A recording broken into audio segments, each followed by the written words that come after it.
Have you seen the city in Russia, the abandoned island city where the polar bears have taken over?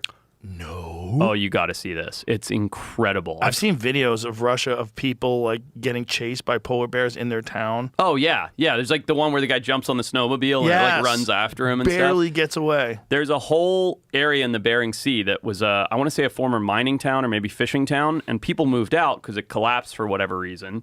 This place, look at this. And the polar bears have just moved into town. Oh, they're living in the house. They're living in the house. Look at this. There's just they took it over as a den. Completely took it over. Wow. How cool is this? That's amazing. Yeah. They're just fully moved in, like living in the house. That's a drone shot, but this is not AI. This was legit. They're so cool looking. Oh, they're the coolest. They're so interesting. How amazing is that, though? Imagine imagine you're out on a boat and you're like, oh man, we've been sailing for 3 weeks. Oh, look, there's like a little village. Let's pop in there for a day. That'd be a cool movie. Yeah, that would be a good movie. What I mean? Yeah. A bunch of people like, oh, we found a village. Let's go there. You like head in and turn, like set up and then all of a sudden you're surrounded. Yeah, it's all polar bear. You're like, why is there so much shit in this house? Yeah. Because they probably just shit right in the house. Oh, yeah. So they're pawing at the drones. Yeah. Wow. Look how cool they're hanging out the window. Like, hey, Tom, Dude, come on over. Have a drink. You could put me in the glass box on this island. This looks so cool. It is so cool. They're an amazing animal. They really are. But they're so weird. They're so long, too. I went and did a sort of a trek with them. What, Jamie? Where are they getting food on that island if they're the only ones there? Oh, well, they're the only ones there, but it's not. There's just disappear in the seals water and all bomb, kinds of man. other Yeah. shit. All right, They'll be fair. hunting all the marine mammals in the area. Yeah, they're the cleanup crew. And they swim huge distances. Oh, yeah, man. A couple have turned up in Iceland. Did you know that? What? Yeah, there's, I think, 2 or 3 cases of polar bears that have swum from Greenland to Iceland. How And made far it. is that? I'm not sure, but it's not close, obviously. That's crazy. Took the Vikings like 100 years to do it. Yeah. That's crazy. Yeah. And then They all can of a sudden, swim that far? 200 miles. 200 miles. Whoa. Are you, hopefully this isn't a myth. Are you No, seeing? this one says it was shot dead after it did it in 2008. Yeah. And it What? swam across, right? Yeah, I mean, they don't get off our... They don't... 200 miles. How crazy is that? Just take a swim one day and end up colonizing an entirely new place. So it's like the David Goggins of polar bears. It says, bro, I can make it. Feel no pain. Operation to Kill the Animal was captured on film. Let's fucking That go. 20-year-old video might not pop. Let's fucking go. Let's see that Yeah, video. I got an error, 404. Bummer. Yeah. But isn't that crazy? 200-mile swim as a bear. Well, this says it might have, jumped off of just a piece of ice somewhere, so it could have, got a little float. On a Right, boat it could have and hung then out for a little swam bit. to shore, but still, even 50 miles. That's pretty far. Well, they can last so long with the fat that's on their body. And they right? like snooze float. Have you seen that? They'll Really? they won't just like actively swim. They'll like kind of like snooze float in between hunting. Oh. It's kind of amazing because in the winter they have so much fat, in the winter stored up, getting ready to chill because they don't eat as much during the summer. Am I getting this right? I think so.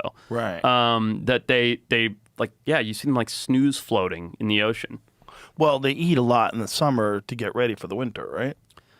I know they eat a lot. In midsummer, they don't eat a lot. It's too hot for them to actively hunt. Oh, I know that. Really? How hot is it too hot for them to actively Dude, hunt? I went to Manitoba, Canada, to go see them on foot, and it was like 75 degrees at the height of the day, or maybe 70. And they wouldn't be hunting. Polar bears were frequently tamed during the Middle Ages. What? Says no bear's been captured alive in Iceland.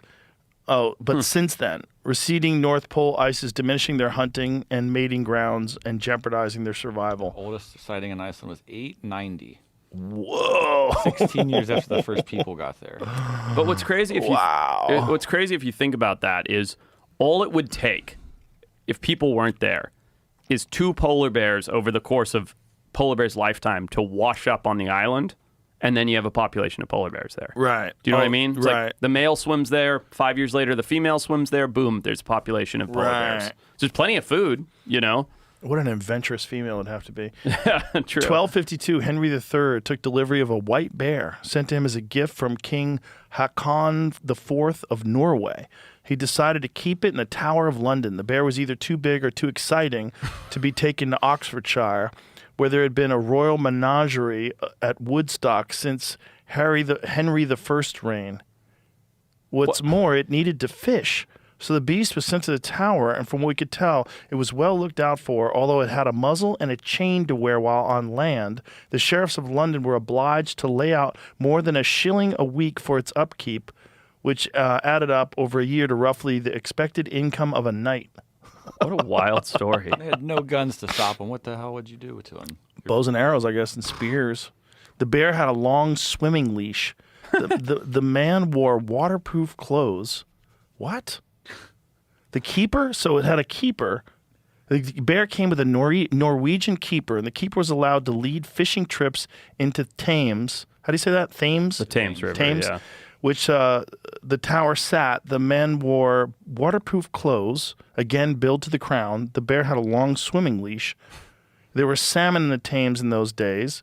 So while being in London was probably not half so pleasing to the bear sitting on an ice floe in the Arctic Circle, it sure beat working. The So way this guy was- wrote this is hilarious, by the way. Yeah. They, do you know what a sloth bear is? Yeah. Mean as anything. Yeah, they're in Japan, right? India and into Nepal in that area.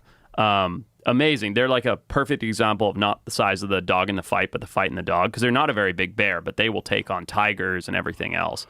They, a certain group, I don't know the name of them, a tribe, I think, in India, used to capture sloth bears, and they'd put a ring in its nose, like a nose ring, and then this barbaric, it doesn't happen anymore, but then they would take the bear onto the street as a street performer. I just read about this, and they would light a fire and put like a big sheet metal over it, and then walk the sloth bear onto it so the bear would dance because its feet were burning. Yeah. They called it the dancing bears. I guess it was in Nepal. And yeah, it was a horrific thing that people used to do. so rude. Imagine doing that though and being like, "Oh, this will be worth $1 or $2." Like, well, bear baiting, they used to do that with dogs. They used to have a chained up bear, and they would allow dogs to fight the bear. yeah, it's crazy. They did that with bulls. Yeah. You know, they'd have a chained up bull and have dogs attack the bull. Yeah, they used in South Africa in the early colonial days, they used to do it with baboons and let the dogs and the baboons fight and bet money on it. Jesus. Yeah. People are so gross. It's crazy. But you know, like, I always have this weird stance. Do I agree with any of it? Of course not. But we wouldn't be where we were and care about wildlife and conservation if we hadn't made some of those mistakes. Is that what that is, a mistake? I mean, It's also, if you hadn't seen half of your friends get cut in half by swords, you're probably your understanding of the value of life is probably completely distorted. completely. Yeah. You're living in a horrific time. Everyone's dying of the plague. Violence is entertainment. Right. Do you know what I mean? Like, that is something to do, and life value is incredibly low. It's Right, like like life comes and goes. The Colosseum was when? When was that? I don't know. I should, but I don't. Yeah. I think it was 2,000 plus years ago. Yeah. Somewhere around there when they first started having these crazy games there.